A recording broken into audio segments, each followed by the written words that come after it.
felt it would give us the best access to the strongest possible group of senior insurance decision makers. InsurTech Insights is a must-do conference, I think, for the network that is built here. Thank you very much. Let's see if this works. Up, no, there. All right, good afternoon, everybody. My name is Julian Riebertsch, and I am the co-founder and CEO of Calvin Risk. Calvin Risk is a Zurich, Switzerland-based company that was founded out of ITI Zurich, so the Swiss Institute of Technology, about 3 years ago. And what we offer is the most effective AI governance and testing solution for insurances on the market today. Now, as you all know, GenAI systems, and especially chatbots, have been increasingly used in the insurance industry over the last couple of months and years. And it doesn't matter where, if it's customer engagement, if it's claims processing for faster claims handling, if it's underwriting, helping underwriters to create predictive models. However, these models are far from perfect at the moment, and it's our job, so the job of each and every single one of us, to make sure that these systems are actually working as it says on the tin, right? And so today, let's talk about how do you effectively manage risks of AI systems, and how do you install a governance setup that is effective enough to handle these risks. Now, as mentioned before, the number of AI and machine learning systems has been increasing a lot over the last couple of years. And with this increase in number came also an increase of complexity of these systems, because large language models are quite complex models. What can happen now is that the operational risks are rising as well, and I'm talking about technical risks, I'm talking about ethical risks, regulatory risks that can be connected to financial losses, to reputational damages, to competitive losses, but also, since more and more regulations are coming up, to fines and to lawsuits lately. Now, there's an example of such a solution there, but I want to give another example, which is the example of Air Canada. Air Canada had installed an AI system, a chatbot, that gave out an offer to one of their customers, which was a retroactive bereavement discount. Obviously, Air Canada doesn't give out a retroactive bereavement discount, and so they were sued because they didn't want to follow through. And apart from them losing that trial and having to pay a fine, they had to they had a huge reputational backlash in media, and you really want to mitigate that, right? Now, before we get into how do we actually mitigate this, how do we mitigate incidents, financial incidents, reputational incidents, let's look at the premise once again, and let's look at the questions that insurers should have and might have in the field. An AI chatbot has gone rogue? Well, what? Making somebody sound like a person you know in their voice, tricking you into things. Tricking's going to be a lot easier for those who want to trick you. This image of the founding fathers, generated by Gemini, has been doing the rounds online. It's an AI tool that creates images of people. In the next few weeks, the tech giant paused the technology after inaccuracies in some historical depictions. Joining us right now to discuss mistakes and bias in AI is... Now, EU lawmakers have just approved the world's first legal framework on artificial intelligence. The European people have to make decisions about how to balance the potentials of AI, the potential risks of AI, and the people will decide, will follow the rules, and there's trade-offs either way. How is AI and its risks impacting the future of insurance? Could AI-powered fraud detection be biased against certain groups?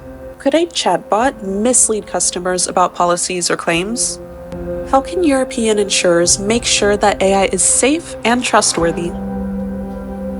Is relying on massive Excel spreadsheets really the best way to manage AI risks? AI brings opportunities, but also challenges. But what if managing AI and its risks would be easy?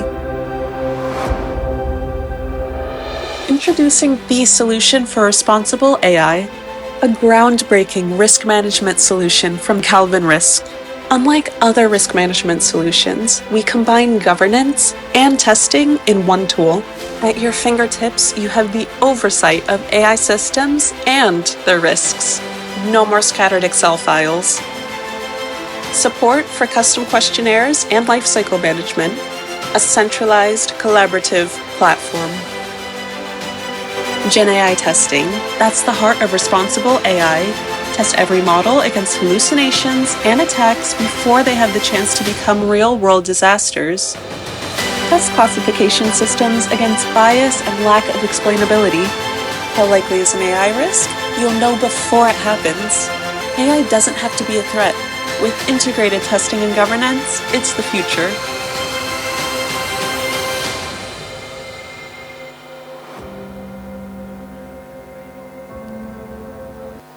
All right, so how do you mitigate financial and reputational incidents? There's basically two ways to do that. One is automated testing.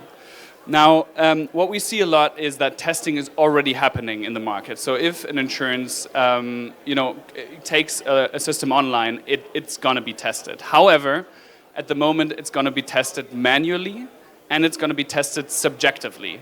So basically, your use case owners, they generate a lot of question-answer pairs, and then they compare the bot's output with their intuition. So yes, this is more or less correct.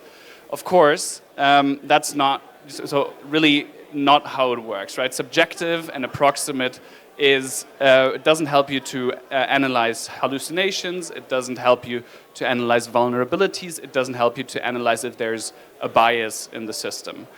On top of that, at the moment, this is a very inefficient way of doing things because, in average, insurances take days to test these systems, where it could take hours to test these systems, right?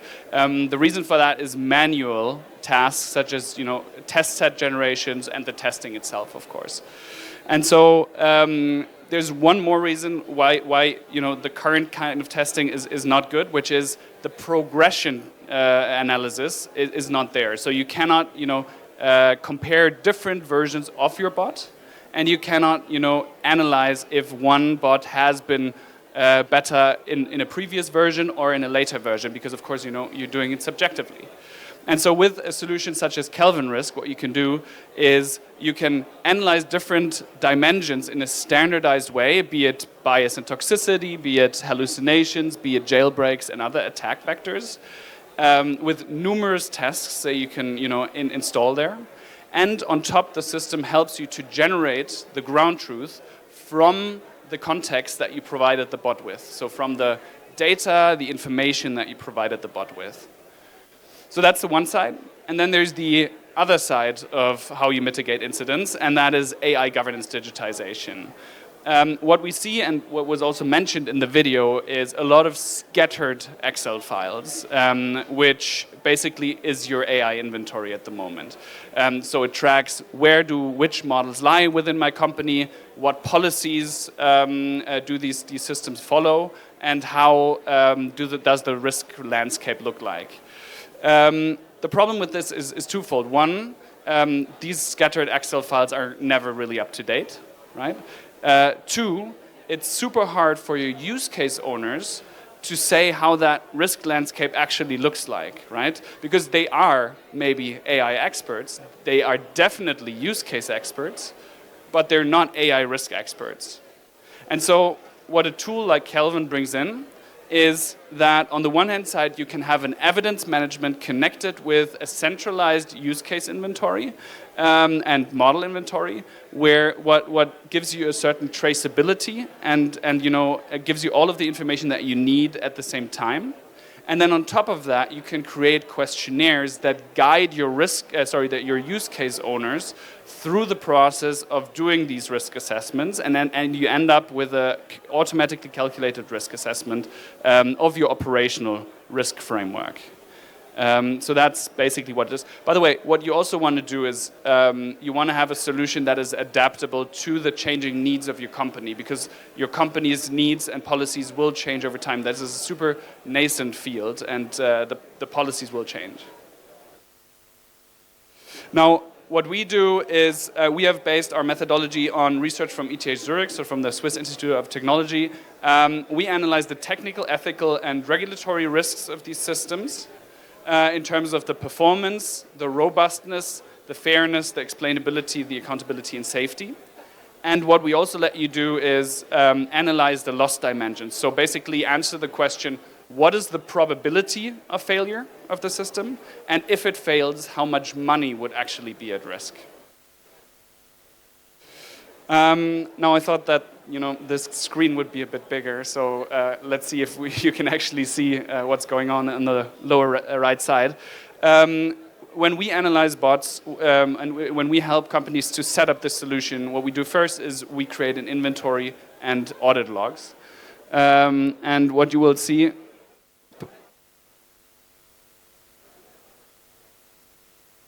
now. Right, what you will see is that there's an inventory of all of your business use cases and models in one place, and they're of course integrated with each other, so you can get from one to the other. There's an adaptable governance field framework that you can really customize, and these are connected with all of the risk factors and the risk progression of your model over time. You can also, deep dive into these assessment setups, but I'm going to get to that later. Then secondly, we built up this governance framework and this operational risk framework that I've just mentioned. And so what that looks like is you go into the use case inventory. The governance part and the risk part is really connected to the use case inventory. You directly see the lifecycle management there.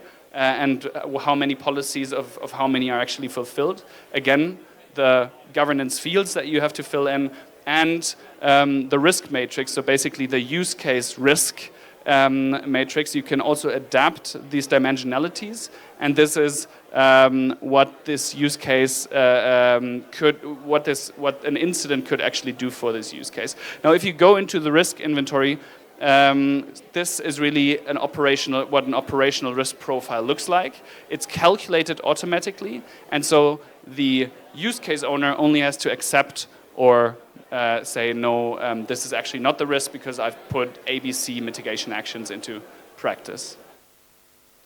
And then we come to the heart of it, which is the LLM testing. In this process, you can select the use case and the model that you want to test. You can select the tests that you want to execute. These tests can be enlarged with the tests that you might have.